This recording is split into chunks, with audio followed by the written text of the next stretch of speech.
Welcome to the Authentic Change Podcast. I'm Mike Horne, your host, and this podcast is for leaders and coaches who need and want fresh perspectives on what it means to live and to lead authentically. You're a leader who wants to make a difference, but sometimes you feel stuck. You know there's more to life and to leadership than what you're currently experiencing. It can be tough to figure out how to grow as a leader. You might be reading all the blogs and books, but it still feels like you're not making progress. You might even be feeling like you're doing everything wrong. On Authentic Change with Mike Horne, we interview experts who share their insights on how to live and lead authentically. Our guests are trendsetters in building great leaders, teams, and organizations. We provide fresh perspectives on what it means to live with purpose and authenticity. Welcome to this episode of the Authentic Change Podcast. Welcome to this edition of Authentic Change with Mike Horne. I am absolutely delighted and thrilled to have in our virtual studio today Dr. Veronica Anderson, the author of Get the Respect You Deserve, 7 Secrets to Getting Heard in Your Job and in Your Relationship. Dr. Veronica Anderson is an amazing individual, as I've learned in our pre-show prep, an Ivy-educated eye surgeon, a practicing psychic, a human design relationship coach. Talk about a Renaissance person that we get to experience today to talk about the issues that are important to everyone in our audience and to newcomers alike around spirituality, around healing, around what it means to show up authentically in this regard. As a physician, MD, Dr. Veronica is a graduate of Princeton University, as we said, but she's also trained in functional medicine by the Institute of Functional Medicine and in homeopathy, a 3rd black belt in taekwondo, and her husband is a taekwondo master. So I think there is this centeredness, this groundedness, this perspective that will help everyone in our audience, particularly those who are HR leaders, explore these questions about why do so many high-performing professional women search their entire lives for appreciation and respect and rarely get it. I'm going to stop there because the accomplishments of Dr. Veronica Anderson, and you'll find out more in our show notes and about her when you visit her website at drveronica.com. And I'm just going to spell that out. You'll see it in the show notes, but drveronica.com, drveronica.com. You'll find out more about her in today's episode as you stay tuned. Welcome, Dr. Veronica Anderson. Can you please tell our audience a little bit about yourself? Well, Mike, Your magnificent self. Well, Mike, thank you very much. And you got to understand when you say that, I embrace it, I appreciate it, and I am here today because there were days when I didn't think I was so magnificent and I felt unseen and unheard and unappreciated. And that's what landed me here. I burnt out. I had my own eye care practice with doctors working for me and doing surgery.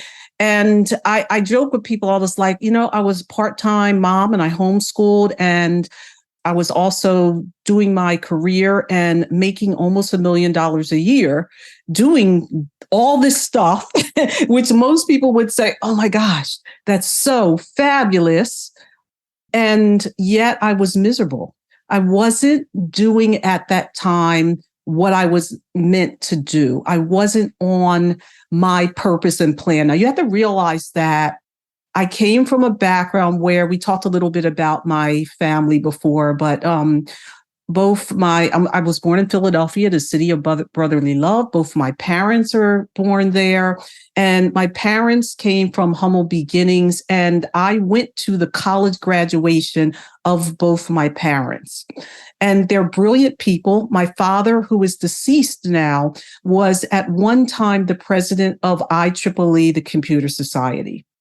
And so that's an international organization. Anybody who's an engineer, Kenneth Anderson is him. I didn't realize I was growing up with this really brilliant person.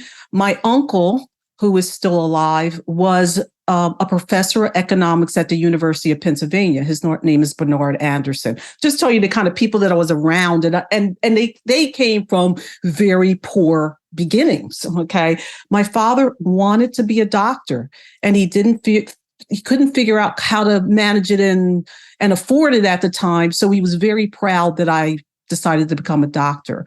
My mother, the piece I didn't tell you is my mother was actually adopted as a baby. And how she was adopted is the people I call my grandparents went to a store. They saw this young girl there that was pregnant and 16. And they said to her, when you have the baby, we'll take the baby and raise it for you. So my mother was a handoff adoption. And it ended up beautifully because she was adopted into this Black family that was very, very financially secure. I wouldn't say wealthy, but when I tell you, like my grandfather had a brand new Cadillac, he had a boat that slept 8 people, they had a 4-bedroom house, and she was basically an only child. She grew up very nicely. Went to high school with Wilt Chamberlain. My mother is alive, 88.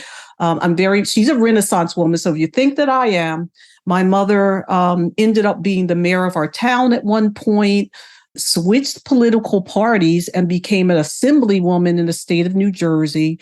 She was also a high school guidance counselor, a world traveler, still travels the world at 88. So this is what I was made of. So when you look at what I do, sometimes I look at it and say, I haven't quite done enough. But the bottom line is that I had this growth and encouragement through my life of you can be all you can be and achieve and achieve and achieve. But it wasn't the type of atmosphere where if I didn't do it perfectly, they would say, how come you didn't do it good enough and you're not acceptable? It was always a lot of love and support.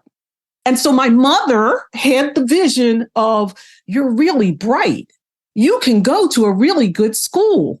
And started very young, mentioning schools like Princeton, which is where I ended up getting in and going to school. And when I graduated from high school, I was already, you tell these stories, and college is such a touchy subject these days for lots of reasons. But I'm telling you it just to say that I wasn't prepped the way kids are prepped now. It was a different time. And it was just like, okay, well, if I go there, that would be nice. But I didn't feel like I would be devastated if I didn't go there, because I don't know, at that point in time, trusted life and wasn't in an environment where it was so important where you went. And so I did. I got into Princeton. I got into Harvard. I got into Brown and a couple other very high schools, and decided to go to Princeton. So I'm a Princeton Tiger. And then ended up going to medical school and deciding I first wanted to be an OBGYN, but then I was just like, I don't like waking up in the middle of the night. So I better pick another profession. And I met a gentleman in Harlem, New York, who was an eye surgeon. And I was like, this is beautiful. And I loved it because he had this wonderful relationship with his patients over long periods of time, years.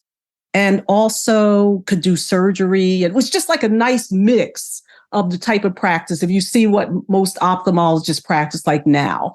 And I did that, but I ended up burning out. I started my own practice from patient zero.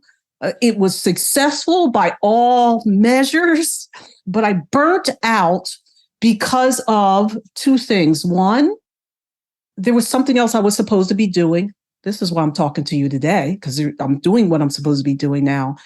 But also, my energetic type is not meant to work, go, work. That's my human design, which we can talk about. And just also now seeing, we're going to talk about like a Colby Index with the modus operandi. I'm what's called a quick start, which means I'm a visionary, innovator, fire, aim, ready type person. I come up with ideas. I'm very impulsive. I am naturally intuitive in my brain and in my energy.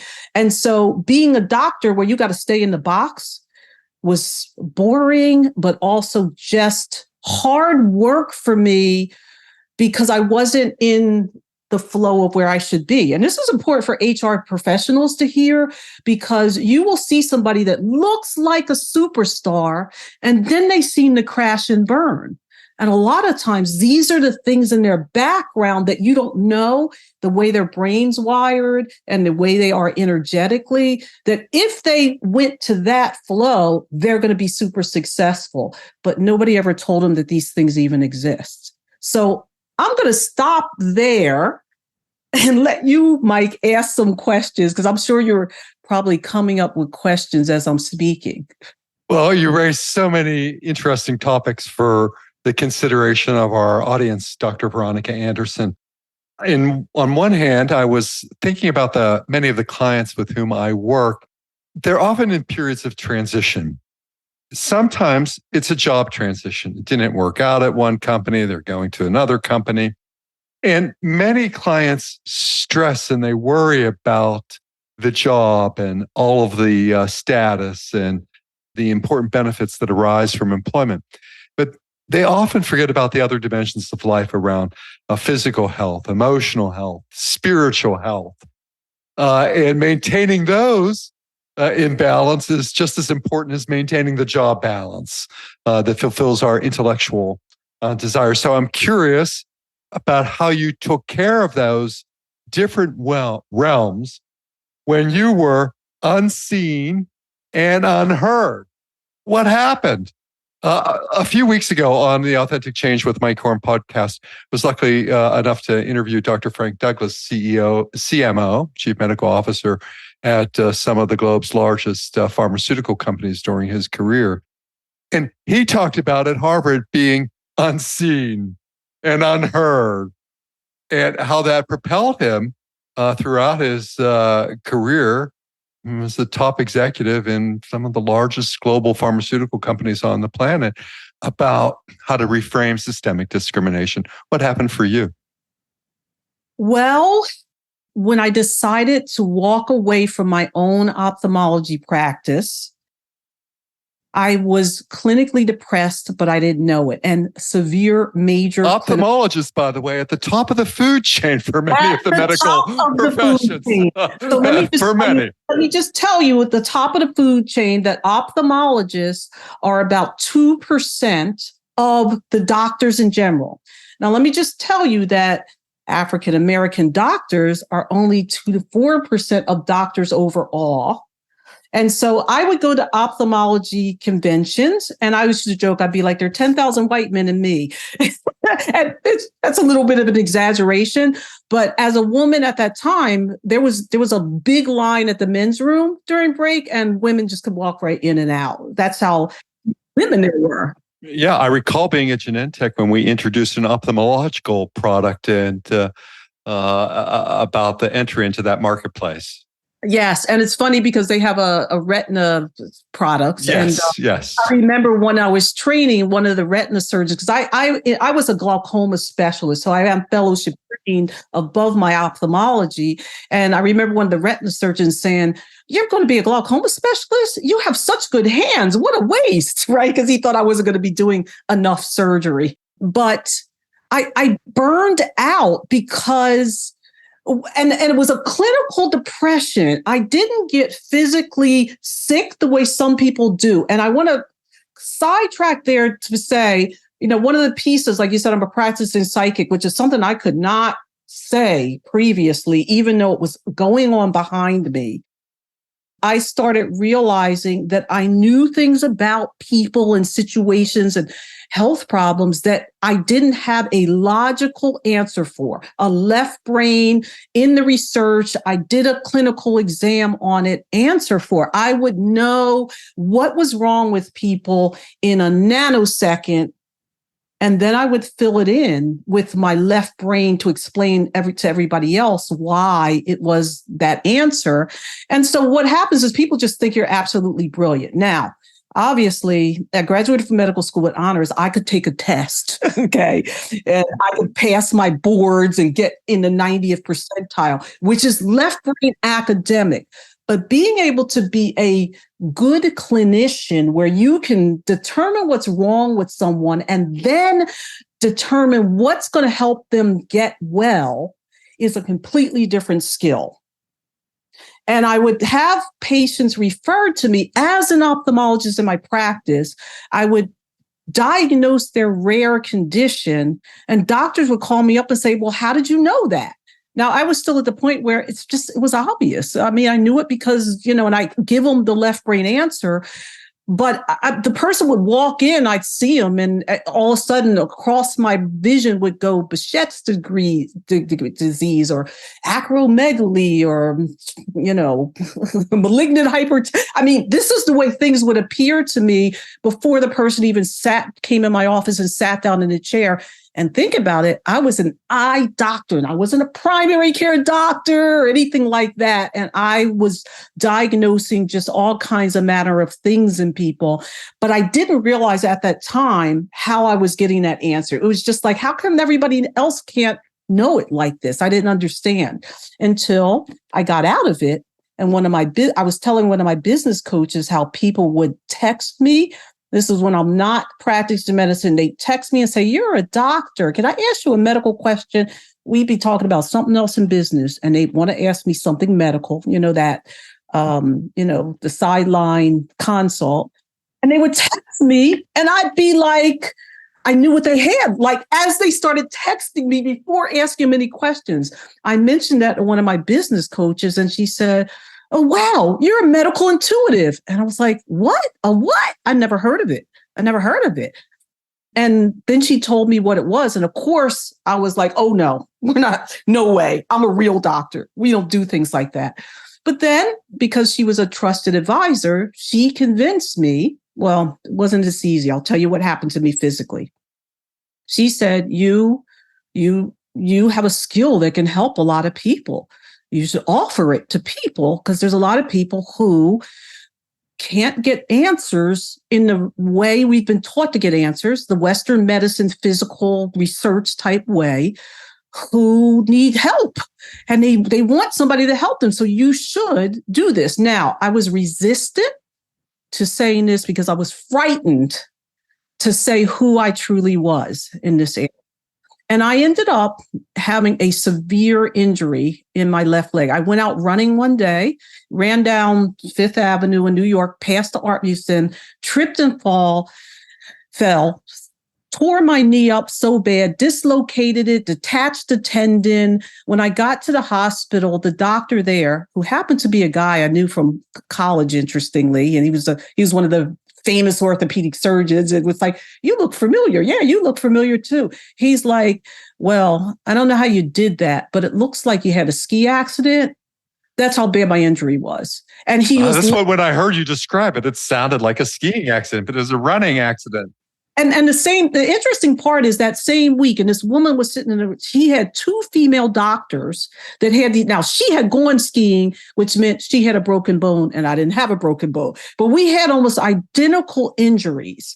And now what I understand as an intuitive and a medical intuitive, what I'm an intuitive in general, is every illness and injury or mental problem that you're having is a signal from the universe of some kind of spiritual issue that's going on in you. Now, at the time that happened, I had a spiritual coach, which waved his finger at me and said, you did this, and here's why. You're very intuitive. You're not using it. You're not admitting it. And so this is why this part of the body, he said, you're not using your gifts and talents to help people. And that's why. And he was right at that moment in time when that happened. I was not out of the closet. And it made me get out of the closet because I had this really big injury that just sidelined me completely. So there are other people who will have cancers and heart attacks and just I like to work with people that have things that are strange, rare, and peculiar. They'll have just no answer type situations that'll happen. They'll keep getting sick over and over again. And those physical illnesses and injuries generally have pretty predictable messages in them. And that's the type of way that you can help someone if they want to really know and get over these type of blocks. Now, will you work with different sources of information, for example, like the Yes. Akashic record, or how do you, fascinating to all of our audience, how do you grow and develop your intuition, or how do you access it, or how does it access you? So I first want to say that intuition is something that we all have, but yet we haven't been taught how to use it or exactly how to trust it.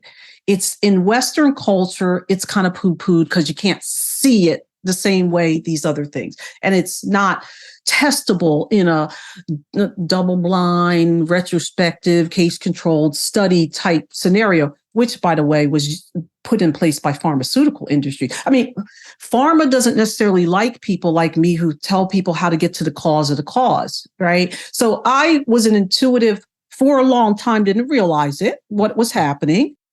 And then once I realized that I was getting medical information, that's when I started to get training in other holistic areas. Why? Because if somebody comes to me and I'm working with them over a distance, I need to be able to access and give them answers that are not going to be write a prescription. It's just, and a lot of times the people who are coming have failed whatever it is. And other doctors will say, well, I don't know what it is, or go home and die, or but they don't quite say go home and die, but they've gotten to the end of their knowledge base based on what is in the scientific records right now.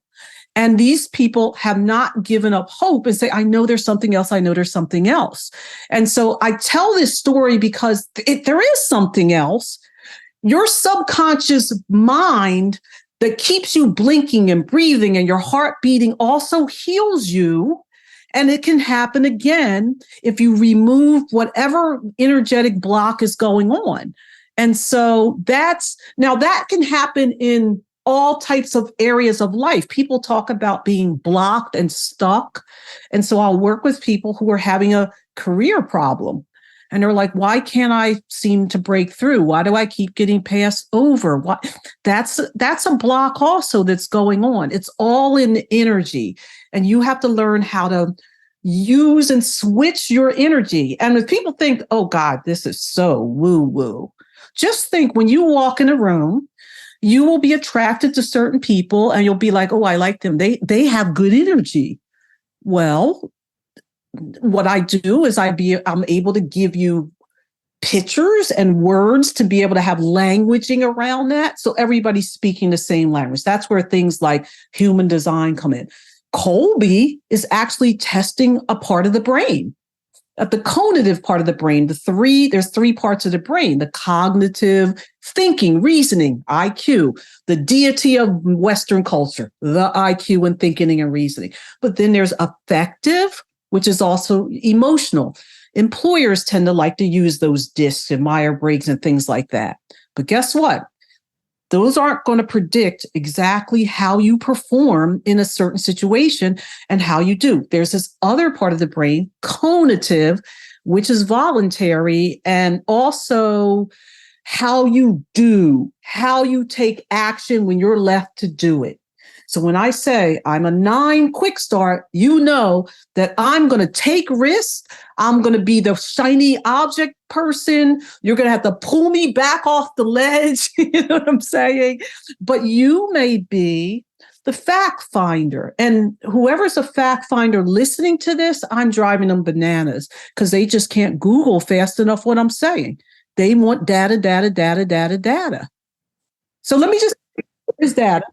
There is data on intuition and all the things that I am talking about. But let me just tell you, I'm energetically designed where my purpose is to make things practical. Now, I'm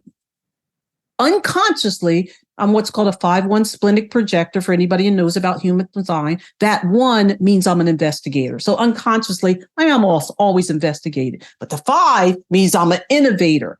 And just the way I'm put together, I'm able to download information, right brain download. I'm very right wired. But also, I have a processing center that's very good. Upload to people's left brain. I can practically coach someone very well. So I can get esoteric information and then tell people how to use that information. And that's what makes me a great coach. in addition to having what's called a will center. The will to do things is part of the heart center. And so when people are in my aura, they're able to draw from my energy to actually get things done. And so they may feel like, how come when I'm around you or with you or being coached by you, I feel like I can succeed better, but when I'm not, it has to do with, I'm gonna offer you a human design, Mike, because we'll look at this and I'll tell everybody why you're a good coach. Because you look at people's design and you can see their purpose and their destiny. And this is what's going on in the workplace right now. Think about it, especially with the millennials. They don't want to just work. They want to be on purpose and destiny. They want to be seen and heard. Well, what do we have to see and hear, people? And when you talk about destiny and purpose, you're not talking about a Wexler. You're not talking about a Meyer-Briggs. You're talking about something completely different that we've largely ignored. And it falls in that realm of intuition and spirituality. Now, let me just tell you, if you ask Jeff Bezos, if you've asked Steve Jobs, if you listen to how Elon Musk operates and what they tell people, they trust their gut, and they will say that they trust their intuition. And nobody knows exactly what that means. So important for people to know is, what does their intuition feel like? And so when you work with me, I'm going to give you specific exercises so you know what your particular intuition feels like, because it feels different in everybody. You might see, you might hear, you might feel. It might be you. It comes from different places. And you need to have a process you can understand. Why? Because one of the problems is people do not trust themselves. That's where this big anxiety and fear comes. They don't trust themselves, especially in corporate, because if it's not written by McKinsey, they don't want to agree with it. But McKinsey has reports talking about how spiritual leaders are the ones that are the successful ones. Well, but how do you become a spiritual leader? You got to have some kind of process. Here's some of the steps you can use. Here's what I know how to operate, because I know I'm a 5-1 splenic projector. I know how to operate because I'm a quick start. Okay. I know who operates well with me on a team and where my weaker areas are or my vulnerabilities areas are. So I need to pull people in so we have a power team and create synergies. And for Kolbe specifically, it's the only test that you can do pre-employment. It's approved by EEO. So you can bring in applications. So here's how people fail with the hiring. You get the person in, their resume looks good. You like them. Now you're liking them because energetically you're connecting up. We can show that in human design. Energetically, you're connecting up. But they get hired and it's a bad hire. And you're like, how did that happen? Because they're not synced with how they flow and how their brain is wired. And so you can get applications in and you can say, okay, we like these people, but before we interview them, we're going to do what's called a Kolbe C. We're going to match them up and make sure their Kolbe matches the Kolbe of the job. Then we're going to do an interview, because then we can say that for this particular job, this person will excel because that's natural to them. It's naturally the way they do things. And that's how you do wonderful talent acquisition and team building. But let me tell you the benefit of this even more. When people do their Kolbe and then they're like, oh my God, I know so much. I realize how I want my family to have a Kolbe exam.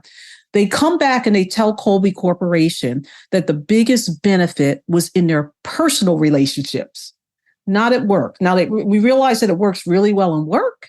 There's a lot of data on that front, including from the esteemed Harvard. But when you look at people care about these personal factors. You have people who are happy and functioning well in their personal life. They're more proficient and efficient and productive in their workplace. So people like working for happy people. Exactly. And what happens is when I know who I am and what I sync with, and we meet each other, and now we have common language. And when we're talking about spirituality, it's one of those topics that people say, "Was that religion?" No, nothing to do with religion, but it gives you another vernacular to talk. When I say to somebody, I looked at somebody's profile yesterday, and he said, "I'm a manifesting generator." And I'm like, "Oh, okay," right? It gives you another way to know what somebody is how they fit into the human puzzle, and then how they're going to operate, or what's going to work for them strategically in them flowing and getting what they want in life. So it's just so powerful to do the work in these areas where people learn something about themselves. And they also learn, how do I use what I know about themselves to help my prospects in my employer and just my whole life. Whereas millennials are demanding this stuff. They're demanding it. So it's time that we really look, because here's the thing. Why did I go into medical intuition? And I was always holistically minded, even when I was in Western medicine. I was always one of those, let's figure out what we can do that the body can take care of, right?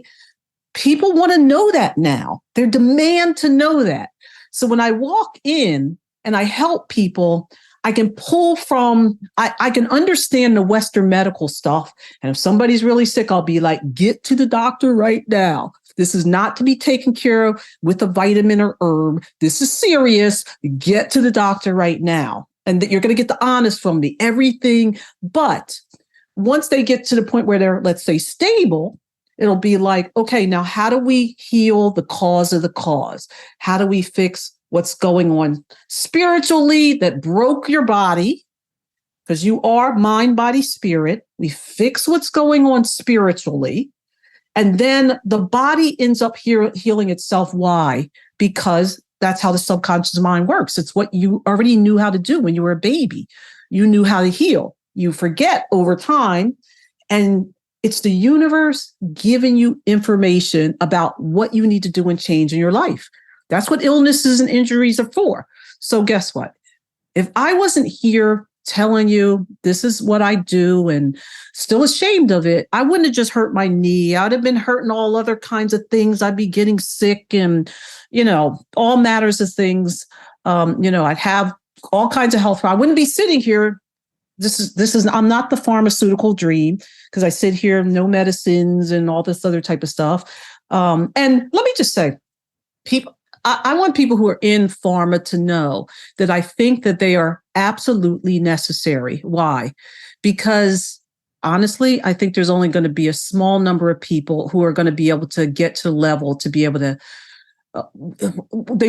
you have to do work to heal yourself. And I think a lot of people, it's hard. It's hard work to do it, and they don't want to do it.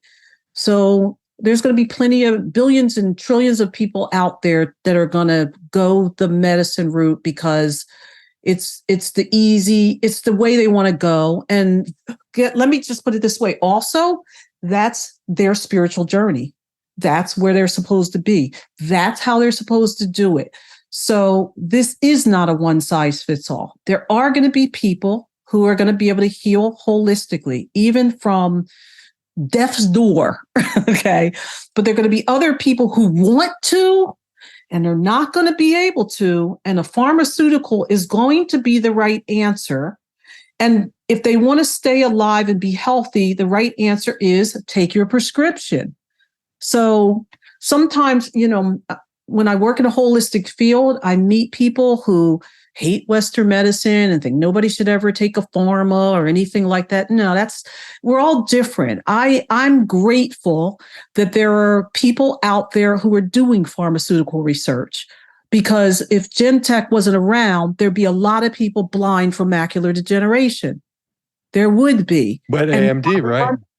Right. There would be that. And there are people that I meet that I'm like, go to the retina doctor and get treatments. Don't ignore it. Don't not do something. Don't wait for yourself to go blind when there's something out there that can help you.